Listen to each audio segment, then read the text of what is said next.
How to see private Instagram following list. Hey everyone, if you have ever wondered how to see the following list of a private Instagram account, you're in the right place. Today I'm going to show you a quick and easy method to get a glimpse of the following without breaking any privacy rules.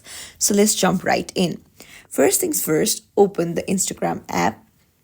Make sure you're logged into your account. Now use the search bar and then search for the name of which you want to see the following list of.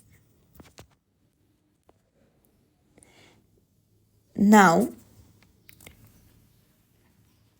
you'll see a list of people suggested for you. So you can see it all. And then by checking out the suggested accounts, you can get a general idea of who they might be following. It's not a complete list, but it gives you some insight. And that's it for today. If you found this video helpful, don't forget to give it a quick thumbs up and subscribe for more guides like this. Thank you for watching, and I'll see you in the next one.